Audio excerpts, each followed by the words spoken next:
Congratulations to the following YouTubers: Julian Banks, My Bryan, and Sobe Lover. You guys are the winners of my Deluxe Man Wrestle Sweep for 2014 Royal Rumble. Number 28 was the number for Batista, who is our winner.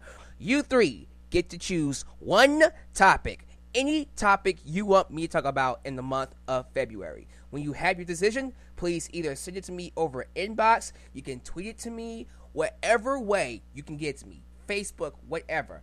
I would rather you not put it in the comment section because I'll probably look over it. So either Facebook, Twitter, or inbox, let me know what topic you want me to talk about, and I will do it. Thanks, guys, for playing. Let's get straight into the review.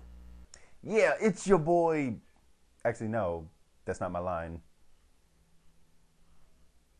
You coming or what? No, I'm not coming. Any reason? Well, let me explain it to you like this. Since the WWE doesn't want to give me what I want, fuck them. You do the review. But this ain't my show. I don't give a rat's ass. You do it. But this ain't about the WWE. It's about your fans. It's about my fans. You ain't get a freaking Royal Rumble, punk. Hi. What's going on, YouTubers? This is your boy Deluxe Man, and that's the casual viewer. What's up? So, and you can see someone's more upset about this than I am. Apparently, I guess you enjoyed the show, right? It was okay. I mean, the first few matches were good. Actually, better than a few I've actually seen. I suppose so. Guess we gotta look at this objectively, huh? Oh, there's gonna be some talking in this Royal Rumble review. This is the review for Royal Rumble 2014, folks. Those of you who know me should know why I'm upset.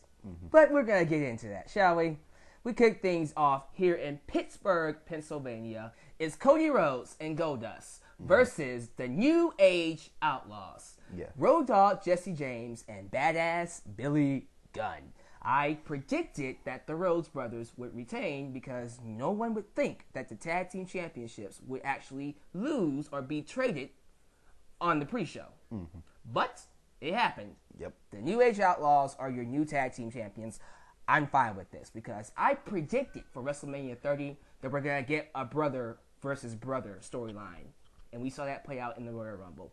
So this was going to happen. It was the right call. Besides, the whole idea of the legends returning and getting back their championships, pretty decent. How'd you feel about the match? I liked it. I mean, at first I was like, for a pre-show, it was actually really good. To the point where, why is this the pre-show? I mean, it would. I mean, wait, are you saying it should have been on the main card? Well, I'm just saying it. What? I'm just saying that because of what happened in the match, I'm surprised that it was a pre-show match. I hear you. Actually, speaking of which, there was no Diva match this time. Surprisingly, we thought there was going to be a Divas match. I mean, didn't Naomi win a number one contendership match on Raw? But we didn't get it, whatever. Okay. But the match was good, though. I thought they put on a decent bout. And the New Age Outlaws winning, I'm actually not that bothered by. Because I see where it could lead for the brothers, Cody Rhodes and Goldust. Any other thoughts about that? Well, not much to really say about it. It's nice to see them back. I just know that the performers that, the old school wrestlers, I mean, they don't do it like that no more. They sure don't. But we get into the main show. First match to kick off the night. Actually, what was your rating? For the match? Yes. It was a 3. What was your rating for it? 3. Okay, but the first match for Royal Rumble will be Daniel Bryan versus Bray Wyatt. Terrific match. Really good match. This crowd was hot, on fire, strongly behind Daniel Bryan throughout the entire night. Throughout the entire night. But we'll get to that later. This match was great, though. Great back and forth. I thought both of them had some just awesome spots. Me personally, my favorite spot was the tornado DDT on the outside that bladed his mouth. That was pretty nice. We got some brutal action. He almost pretty much injured Bray Wyatt's leg. Bray Wyatt did like some kind of Sister Abigail. It's called the Sister Abigail against the barricade. Actually, it was pretty awesome. That was my favorite. That was your favorite move? Well, because, I mean, Daniel Bryan jumped, and you were thinking, oh, he's got him. Nope. Turned around, and then slammed him on the wall. And then it was like, he had enough energy to do that last bit. Right. There you go. But, yeah, this was a great match. I really enjoyed it. I mean, it's just everything about it. You know, the action, the story, the characters, it just gelled so well. It went 30 minutes. It didn't feel 30 minutes at all. Actually, it honestly did not feel like 30 minutes. No, they could have actually kept going. I would have loved it. Even with the stream kind of going out on us, I don't know if you guys had stream problems, even though I bought mine on WWE.com, and I still had problems with it. But regardless, it was still a great match. Oh, it's still a great match. It's just It seems like a bunch of people were using the streaming instead of the... I mean, do they still do the TV anymore? Yeah, they still do TV. So they still have the pay-per-view on TV and the online? Mm-hmm. Until the WWE Network comes. Then it's just going to be strictly laptop or internet, which could be a problem because if what we got is an example of what could happen with the streaming, I hope they get that fixed. Maybe it was just me. Who knows? But Bray Wyatt beats Daniel Bryan to the chagrin of the audience. They didn't like that. But it was still a great match. Bray Wyatt walks away tall, strong, and dominant. Yeah. I'm fine with that. Thoughts? Any other thoughts about that match? No, it was a good match. I just... When is Daniel Bryan going to get his? When is he going to get his, Joel? Why don't you answer this $1 million question for us, casual viewer? I'm just wondering. Oh, by the way, that's a casual viewer that asked that. So it's not just the internet fans that want it to happen, right? Well, I'm just saying that... Wrestling fans in general love Daniel Bryan. Yeah, but that's why everybody loves him so much. Because he still has it. Even though technically he did. He did win. And then it got taken from him that quickly. But ironically, no one can take that away from him because he still was a champion. It's just, it sucks that even though he wasn't able to relish in it for as long as the other folks did. Yeah, that whole dilemma of Daniel Bryan being screwed out of everything, being mistreated, not getting what he deserves, ironically, is making him more popular and making him more likable, and actually is making fans want to cheer on him more, which is a great point, actually. I will give you that. Still sucks, though. No, I mean, but the reason it sucks is because you're invested. Yeah. If I wasn't invested, I wouldn't give a crap. Yeah, and I mean, the reason you care is because... he's a great talent. Because he does a good job, and he actually is getting the shaft most of the time, and that's probably why everybody was cheering for him on the main event. Right. But that was the first match. Then we got Brock Lesnar versus The Big Show. Lesnar just goes out there and just destroys The Big Show. He gets a steel chair, starts whacking on him. Big Show gets minute offense. Brock Lesnar just beats him anyways with an F5, 1, 2, 3. And then after the match, he just decimates him even more. Love it. This entire build to this match just kind of pissed me off because... you remember Big Show back in November, right? When he fought Randy Orton in that terrible match. How he was broke, how he was a crybaby, and how he was just this defenseless giant. All of a sudden, flip! He's dominant again. Yeah. He's a 500-pound, 7-foot tall, dominant monster that can just toss anybody across the ring just to fight Brock Lesnar. Consistency, does that exist? No, maybe not, whatever. But regardless, for what the match was, I did enjoy it. I like seeing Brock Lesnar beat up Big Show. It was short, too. I enjoyed what we got to see. Yeah, but we have to rewind it. But thankfully, we watched the stream to rewind back and watch it. So, there you go. Any other thoughts about this? Okay. I like Brock Lesnar. But from what you told me, he's only contractually obligated to fight once a year. I told you that, but now it's probably changed because apparently he's going to be fighting multiple times this year. Okay, so does that mean he's on... okay, so we don't know yet, is what you're saying. Okay. All right, but moving on to the next match, I believe it's John Cena and Randy Orton, right? This classic, this ultimate great rematch of the century. This testament of wrestling experience that should not have been missed from anybody. The greatest rematch in WWE history. That was actually said, too. If you guys didn't notice, that was incredible sarcasm. This match was terrible. It was bad. In a word, pointless. absolutely pointless. It was just. Bleh. And you know what? I'm not even gonna blame Cena and Orton all that much, although them having a very subpar match didn't help. Mm-hmm. So okay, without the crowd, it was at least 2 stars, 2.5. How about that? But since so you thought it was worse? No, hey, So the thing with John Cena and Randy Orton, we gave this match a 1 star. Yeah. Oh, duh. If you haven't guessed, yeah. It's a 1 star. Because, quite frankly, was there a match? Yeah. But no one cared.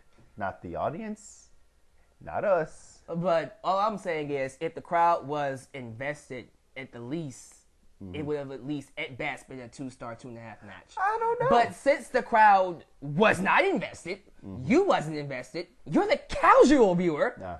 I'm the smart wrestling fan, so who was this supposed to appeal to? Well, no, but nobody. Well, okay, so. No, actually, I got a question for you. What's that? What would have made this a 2-star? What could they have done, storyline-wise, or what could they have done to make this match actually relevant and important to the fans? That is a really hard question to ask because John Cena and Randy Orton have had 10,000 matches. It's almost to the point now where it's like, can they make this relevant and important to the fans? That's a good question. I don't know. That's the very main reason why fans did not want this match to happen. This is why they was chanting, let me get the list because I wrote it down. Daniel Bryan, throughout the entire match, boring chants, you both suck chants. They were booing both of them. Nobody got cheered in this match. What else did they do? In this match, we want refunds. I remember that. That was funny. They completely cracked on this match. I'm sorry. When you look back at this match, even though Randy Orton did win as a result of Bray Wyatt, so I guess we're going to get Bray Wyatt versus John Cena at WrestleMania, whatever. Yeah, but aren't the Wyatts kind of the enemies of the entire WWE? So what difference does it make? I don't know. It's on a whim of who's their villains today. Yeah. Oh, well, there is the Shield, though. That no one likes them for some reason. They like Roman Reigns. Yeah. For good reasons. True. Yeah. But this was a terrible match. People are calling it the worst World Championship match in history. I wouldn't go that far, but it's definitely that bracket. I wouldn't go that far, but I am at the point where it's like, I actually forgot it was a World Championship match. I actually forgot that there was 2 belts on the line, right? Or 1 belt. This actually hurts the belt when you think about it. Because when you think about the World Heavyweight Championship match, you're thinking, okay, these are the best 2 wrestlers in the company right now. And they had the worst match on the show. How much of an oxymoron is that? It's John Cena, the face of the WWE, and Randy Orton, one of the best athletes, a future Hall of Famer, and they had that crappy of a match. Did it serve a purpose to at least set up Bray Wyatt and John Cena? Okay. That wasn't worth it. But was it worth the match? No. Did it actually help that? I don't think so. I don't think it did either. Although that's okay. Wait. So wait. Randy Orton has 2 belts. Yes. If John Cena would have won, which belt would he got? He would have got both of them. Both of them equal 1 belt. But okay. Well, we are waiting until we get 1 belt. Okay. Because me, I was like, because I was asking you earlier, how many belts are there, and you initially said that there's 5 belts that you can initially win. It's the tag team, the world, the international, intercontinental. The intercontinental, the U.S., and then the WWE belt. Now there's 4. Huh? Now there's 4. Now it's just 4. Yeah. Okay. So who has won? Are they trying to make it so that Randy Orton gets all the belts now? No. Because he's not trying to do a tag team or trying to get he just wants to be champion. That's just it.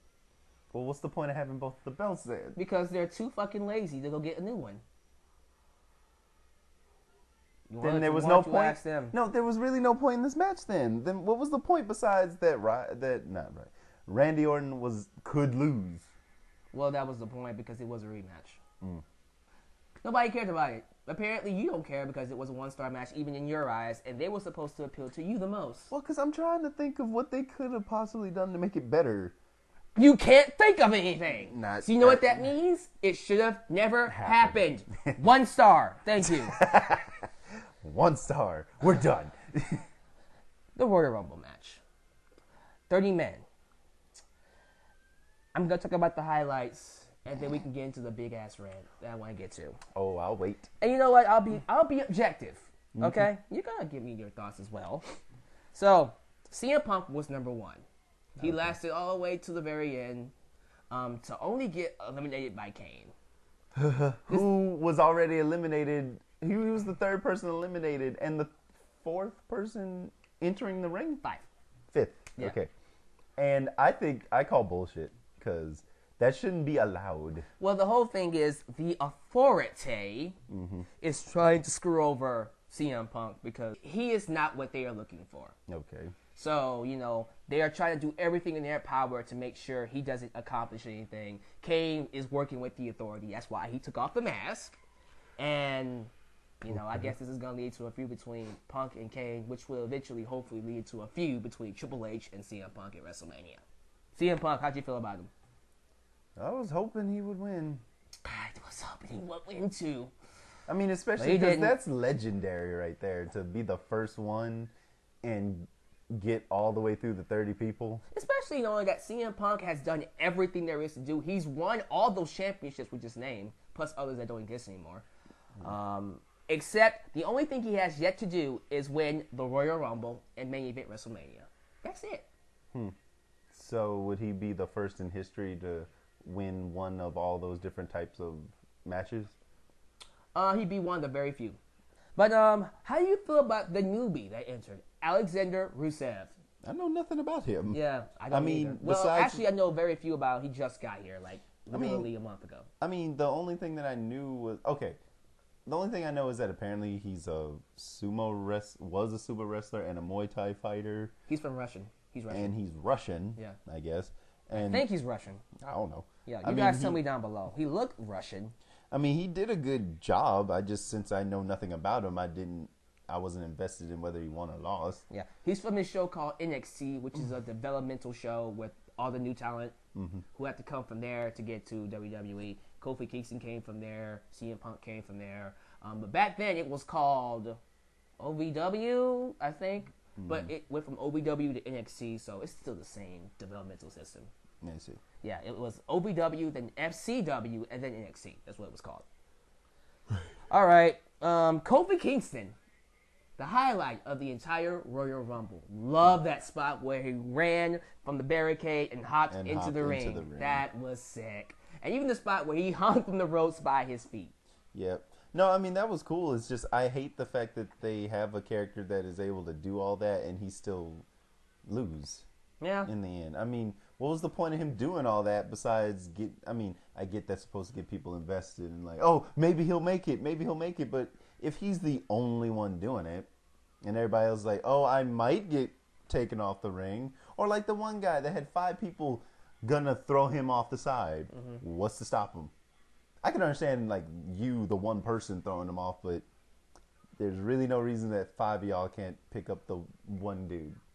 Well, they have to sell it. I know they have to sell it. You gotta suspend your belief. Yeah, and apparently it wasn't good enough for you.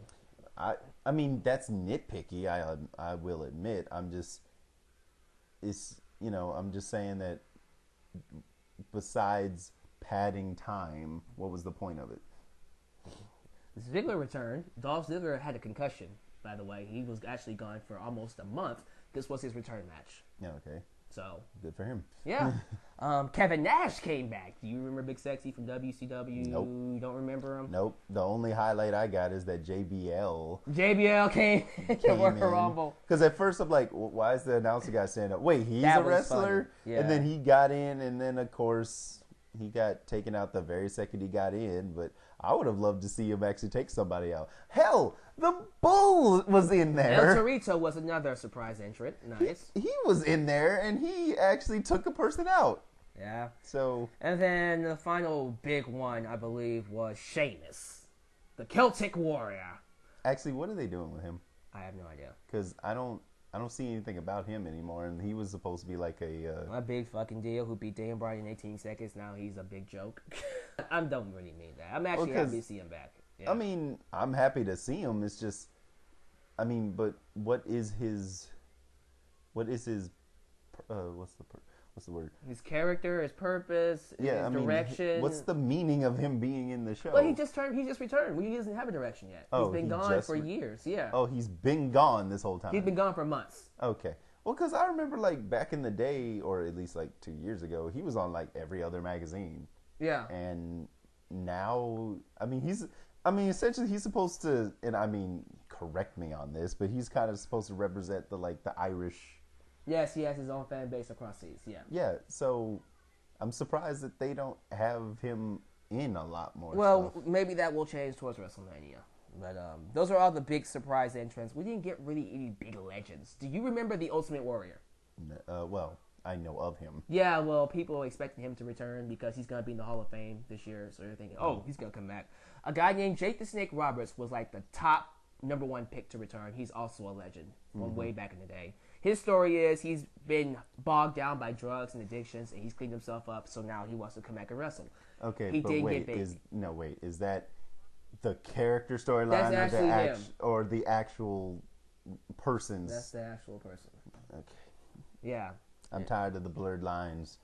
But highlights of the big one. Roman Reigns breaks Caine's record. Caine actually had 11 eliminations. Roman Reigns broke that tonight. He got 12 eliminations. Yeah, but it came down to Batista, Sheamus, and Roman Reigns. And then Sheamus got taken out. Then it was Roman Reigns and Batista. Pretty much when Rey Mysterio came out, the crowd was like, fuck this match. They started booing it. And then there was like a lot of times in the match where people didn't say anything. Yeah, they were and silent. then they said Daniel Bryan. And then when it was just the last two of Roman Reigns and Batista they were forced to choose. And they chose Roman Reigns, which makes a lot of sense. Mm-hmm. But Batista won, and they booed. They were angry. This show was one of the worst pay-per-views I've seen. Why did you do this, WWE? Why aren't you listening to your fans? Batista wins. What are you giving this match? I give it a 3. I'll give it solid 3. Okay, guys. I gave you guys my objective. My objective review. There you go. Overall, it's probably going to be, 3 stars? On average? Yeah. Well, 3. I'll give it a 3. Yeah, because that 1-star match kind of brought it down. Yeah, brought the average pretty down. Yep. Yeah. But anyways, tell me, and you, yes. Your casual viewer. Yes. In what logical sense does WWE have to deliberately not put the most beloved wrestler in the Royal Rumble? Yeah, I'm not saying he should have won it, and he probably should have won it, actually, because that makes the most sense. That's what fans want. Isn't it about giving the majority of the fans what they want? Well, actually, technically, you answered your own question. I did? Yes, because you essentially said, why is it that they're not showing the most beloved face of the WWE? Yeah, it's not Cena or Orton, apparently. It's Daniel Bryan. And that's why, because he's the most beloved. So my thing is, if they didn't have him at the Royal Rumble, then they have plans for him later on. Which is what? I don't know. But every time this happens, he surprisingly shows up in a thing that he wasn't supposed to. Maybe in the next few weeks he's going to win like a Money in the Bank. Or maybe he's going to win something where he actually gets to challenge the champ or something. But, it was one of those things where I honestly wasn't surprised that he wasn't in the Royal Rumble. Oh, really? Why weren't you surprised? Because everybody wants it so bad. And the WWE knows it. So they didn't give it to them on purpose because they know they want him so bad? What is that? What purpose is that? Well, because they already planned on him fighting the thing, and since he lost, there's really no reason that... Cody Rhodes and Goldust had a match. Why couldn't he? And they were in the Rumble. Why couldn't he be in the Rumble? Wait, was that in the pre-show or was that in the... Pre-show. But that's why. What? It was the pre-show. It's that not doesn't make any sense, though. But that's the pre-show, unless... Because the main part is for the people that just watch the main part. Not every dedicated fan is going to watch the pre-show. Because I know if it wasn't for you telling me there was a pre-show, I wouldn't even known. And I'm the casual guy. I still don't see why that's a reason for him to not be in the Rumble. Because Actually, in other Royal Rumbles, people like Shawn Michaels and Edge, who had a match in 2005, they had matches for the Rumble. That was on the show. They were in the Rumble. Yeah. Years before, people who had matches before the Rumble were still in the Rumble. Okay. Were those people as relevant and as Shawn popular? Michaels, yes. Edge, yes. Taker, yes. Then the only thing I can say is that they're doing this to piss the fans off. Why? In order to get you to watch next week. Oh, or Monday or whenever the next episode is airing. Because are you honestly telling me that you're not going to watch the next one? Shut up. My point. A side of me wants to continue watching, so he would actually win it. Because you're hoping that in the next Because episode I'm hoping he gets his just desserts. Desserts, I mean. He gets his just desserts. See? Yeah. I mean, that's the only answer I got. It sucks being invested. I mean, that's the only reason. It really does suck being invested. I mean, that's the only reason I can think of why. I mean, I did appreciate that Daniel Bryan actually tweeted his how appreciative he was of the fans that were wanting him to fight, which is about everybody in the audience, at home, on the internet, even a casual viewer like you thought he got screwed over. Oh yeah. I mean, honestly, think about this. The main event at WrestleMania 30, as of right now, is Batista versus Randy Orton. Do you care? I would care if I knew why it's so important that Batista and Randy Orton are fighting, besides the fact that they're fighting at WrestleMania. Yeah, it's just one of those things. It's like, well, he won the match and he's champion, so it's going to happen whether we like it or not. Yeah, I mean... I hate that, though. That's some bullshit. That's deliberately telling the fans, we're going to give you something, whether you like it or not, we're going to give you what we want to give you. Why would you do that? I don't get that. Well, no, it's just... Here's what we got. I hope you like it. I don't think they're actually deliberately going like, well, we're going to do what we want. But they know what the fans want. Yeah. And guess what? The longer that they have you wait for it. How long are they going to have us wait for it? Who knows? I mean, if you This has been going on since SummerSlam, man. Hey, if you really want to make a statement, don't watch the next episode. Right. I'm just saying, but you're not going to do that because you're hoping that the next episode you get what you've been asking for. Yeah, I am. It sucks being a wrestling fan sometimes. Subjectively, I didn't like it. Okay. I just thought it was stupid. I thought, as a Daniel Bryan fan, the only way that you're going to really, really avoid not pissing me off, because they couldn't put him in the Royal Rumble and get him eliminated, because damn, I would really be pissed off then. No, they got to pretty much say he's not in the Rumble. Yeah. No rhyme, no reason, he's just not in it.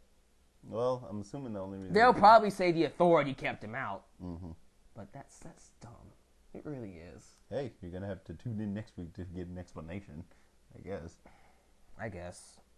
Sorry. I mean, even though the pay-per-view wasn't overall 3 stars, I guess, but it's... Yeah, but it was overall 3 stars because the average of what happened here. Yeah.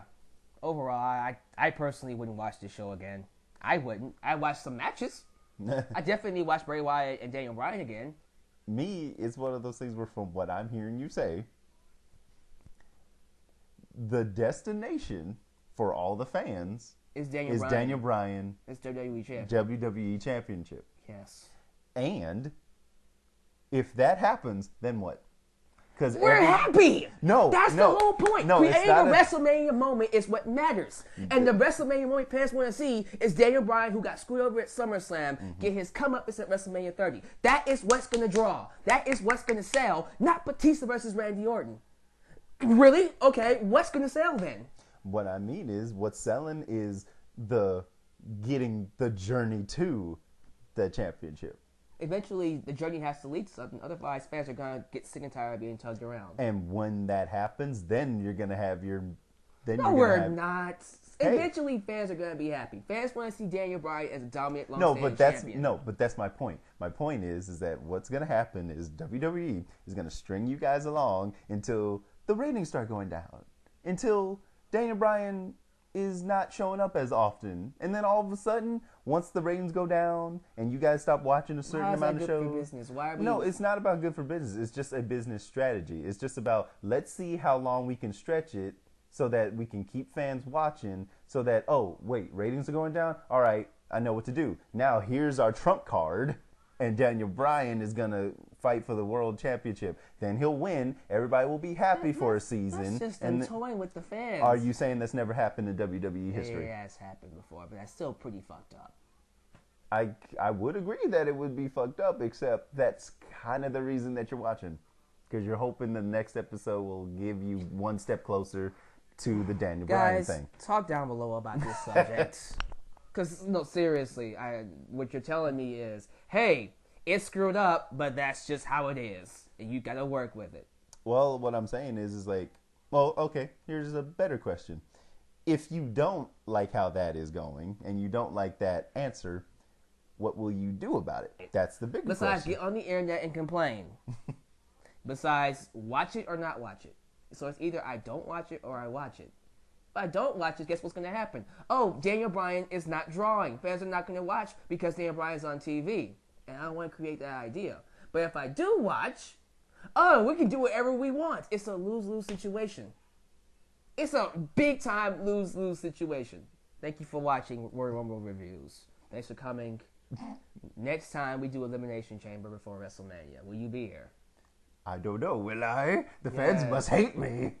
But yes, sure. Yeah. Well, they hate you. They'll forgive you. Hopefully. Oh, sure. Oh no, folks. That tweet was written by Mick Foley about the WWE. Hall of Famer Mick Foley wrote that about the WWE concerning the Royal Rumble. Even the wrestlers don't like it, guys. Even the wrestlers in the business are disgusted at this pay-per-view. And it's not just us. It's not just me. Guys, it really does feel like, now more than ever, at least from this pay-per-view, the WWE legitimately does not care about what the fans want. It does not care about pleasing the fans. It's all about business. It's all about pleasing the higher-ups. It's all about pleasing the guys in suits who they work for, their bosses. Screw the fans. You know, I don't get it. You know, I really felt like this pay-per-view was a complete slap in the face. Like, we're not going to give you what you want. I don't understand it. I really don't.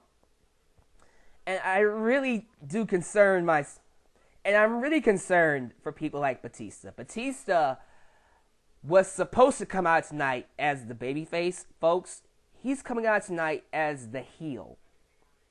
If they do Batista versus Randy Orton, who the fuck are you going to cheer? Nobody. You're going to boo both of them. You don't think New Orleans is going to boo Batista and Randy Orton? You really don't think that? They will. Don't think that fans will not continue to crap on and literally destroy your shows, WWE, for not giving them what they want. They're paying their hard-earned money to watch your show, to watch your pay-per-views, so they're going to be vocal. They're going to tell you what they hate. They're going to tell you what they love. And what fans want nowadays is Daniel Bryan being WWE Champion. That's it. Not Batista, not Orton, not Cena, not Rock, maybe Punk for compensation, but nobody else. Bryan, easy. It's not that hard. Come on. How many crowds have to tear apart your shows? How many crowds have to get behind Daniel Bryan, chant for Daniel Bryan during a match involving your two top stars, Randy Orton and John Cena? How many times does it have to happen before you wake up and finally realize, you know what, fine, Daniel Bryan is our guy? What's it going to take? Does every single show up to WrestleMania, including WrestleMania, have to be shit on and destroyed by your audience for you to realize that? Okay, you know what? Maybe that's what has to happen. Because we have three choices. Like my friend Joe just said, we can either stop watching, we can either go with it, or we can just rip it to shreds. I'm choosing option 3. Rip it to shreds. That's what I'm going to do. Continue doing what I'm doing now. And eventually, you know what? It's going to start affecting your casual viewers. Because the new audience members that watch your show, when they see that crowd tearing your show apart, that's not going to look good on you. Hey, WWE, listen, you know what? You brought this to yourselves. Continue not giving us the one thing we want. Okay? Your shows are going to continue to get crapped on. Your shows are going to continue being dismantled like it was tonight at Royal Rumble. Pittsburgh, thank you. Thank you very much. Royal Rumble deserved the reaction it got. Cena and Orton, you know what? Batista, Cena, and Orton, I feel sorry for them. They're just casualties in this stupid booking, this stupid direction that the WWE is giving the fans to make them hate on it, to make them boo. Batista was supposed to come out the babyface. He's coming out a heel tonight. So if they do Brock Lesnar versus Batista, or they do Batista versus Orton, who are the fans going to cheer for? Congratulations, WWE. You inadvertently turned your supposed top star, your top Hollywood character, Batista, into a bad guy. Congratulations. Deal with it. Give me your thoughts down below. Comment section. Video responses. You can't, but give me your thoughts. Subscribe, Twitter, Facebook, Wrestling Paradise, mashups, everything down below in the description box. I look forward to seeing your reaction to this because I can't be the only one very disappointed, disgusted at this. Especially since people like Mick Foley and even Jim Ross was not very pleased with this pay-per-view. It's all on WWE. Thanks for watching, guys. Catch you tomorrow. Your boy, Deluxe Man, signing off. Peace.